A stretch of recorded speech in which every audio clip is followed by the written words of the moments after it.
Сайн байцгаана уу та бүхэндээ энэ өдрийн мэндийг хүргье.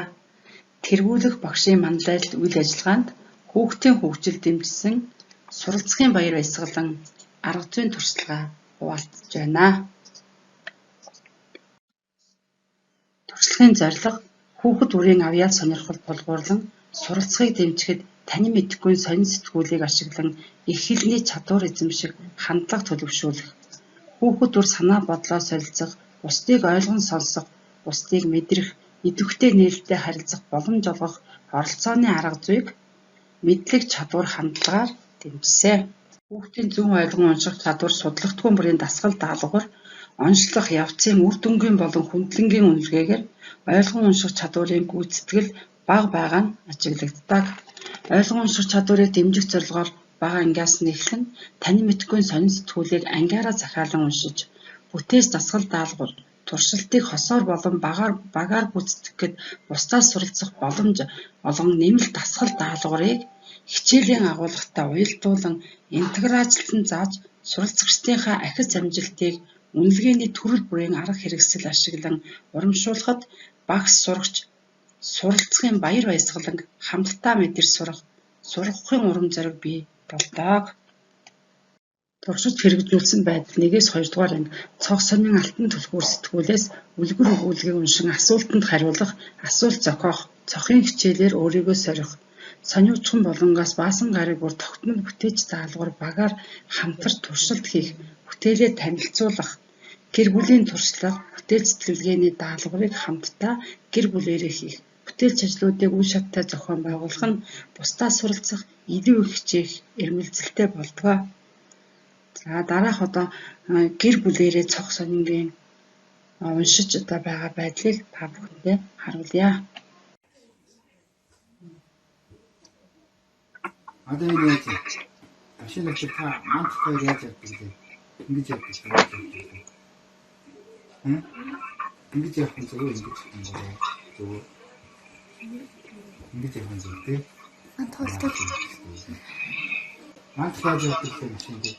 Ингэж явдаг вэ? Энэ бороо гэж шүү дээ. Ингэж явдаг. Тэр яах вэ? Содл дээр зариултын содл дээр саваад өсөж явах юм шүү тийм ээ. Энэ цогсон дээр ингэ гарсан байх юм аа даа. Ингээд содлын өсөж яваарай за.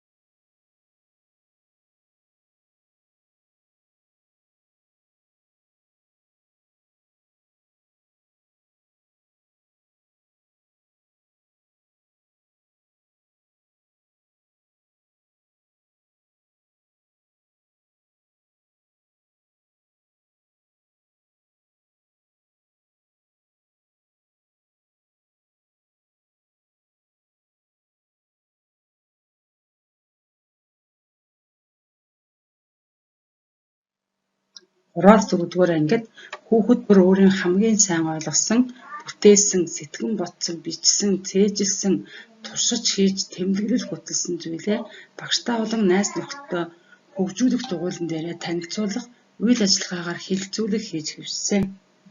Уншсан сэтгүүлийн үйл явдлыг, утга санааг бүтээлж тэмдэглэн хийж зургаар илэрхийлдэг. За урлагийн булангийн бүтээлч даалгавруудыг гэр бүлтэйгээ хамтарч хаягдл материал ашиглан хийхийг зөвлөдгөө. Хүүхдүүдийг хийж байгаа бүтээл нь нойлын цаасны гол ашигласан аман цаасны ард тал өнгийн цаасны жижиг хэсгүүдийг ашиглаж энэхүү урлагийн бүтээлээ хийдэг. 5-р ангид сурагчдын сонирхон шинжилэн судлах арга барилд тулгуурлан өдөр тутмын амьдрал тохиолдох юмс болон байгалийн үзэгдэл, юмсын шинж чанар үр нөлөө, ач холбогдлыг таамаглах, туршид төлөвлөх чадварыг дэмжихэд сэтгүүлийн таны мэдэхгүй болон ашиглан хэлэлцүүлэг аахаа тэмцээнийг бол зохион явуулдаг. Хувийн эрүүл ахуй, өсөлт хөгжил, биеийн галбир ямар байхыг ойлгоход эрүүл мэндийн булангийн зөвлөгөөнийг бүтээлчээр ашиглаж ирсэн. Үйл ажиллагааны үр дүн. Нэгдүгээрт оролцооны арга зүгээр анги бүрт үйл ажиллагаануудыг хүүхдийн нас сэтгэхгүй онцлогт тохируулан зохион байгуулснаар хүүхд маань өөртөө итгэлтэй, өөрийгөө дайчлан хурдан зөв унших хүсэл эрмэлзэлтэй болсон. Биедан суралцах чадвар төлөвшсөн. Хоёрт нь уншсан зүйлээ харилцан асуулт тавьж ярилцсанаар үгийн баялаг нэмэгдсэн. Мөн зөв хариулах, утга санааг зөв илэрхийлэх, зохиох чадварт бол агц гарсан байгаа.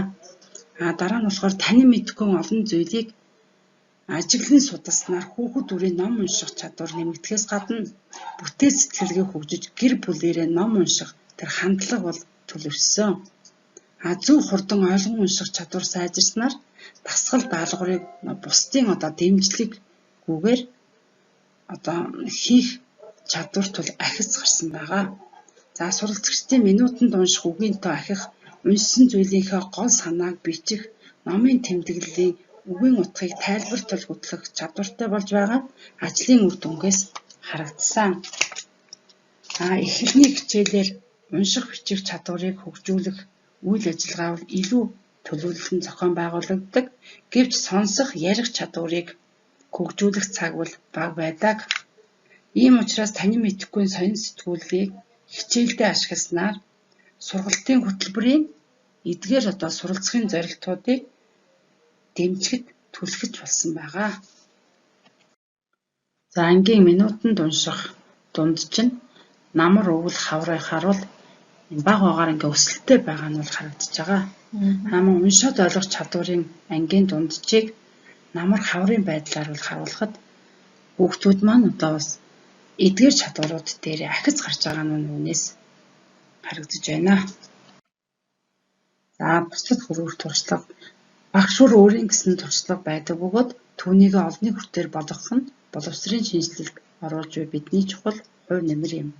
Хүүхдийн сонирхол хэрэгцээнд тулгуурлан мэдлэг чадвар хандлагыг дэмжихэд бүтээлжүүлийг үе шаттай зохион байгуулж тулгамдж буй асуудлаар шийдвэрлэхэд суралцахын баяр баясгалан бие сэтгэлээрээ мэдрүүлэн итгэл хүлээлгэх нь багшлахгүй юм. Ангийн сурагчдынхаа бүтээл болон тэдний амжилтыг сонинд нийтлүүлснээрээ суралцагчдод маань өөртөө итгэх итгэл, өөрөөрөө бахархах, бусдыг хүндлэх, сурагчдыг суралцахын баяр баясгалан бол улам идэвхжиж байсан. Бүрийг хөгжүүлэхийн төлөө сэтгэл зүрхээ зориулан ажиллаж байгаа бүх багш нартаа ажлын амжилт хүсье.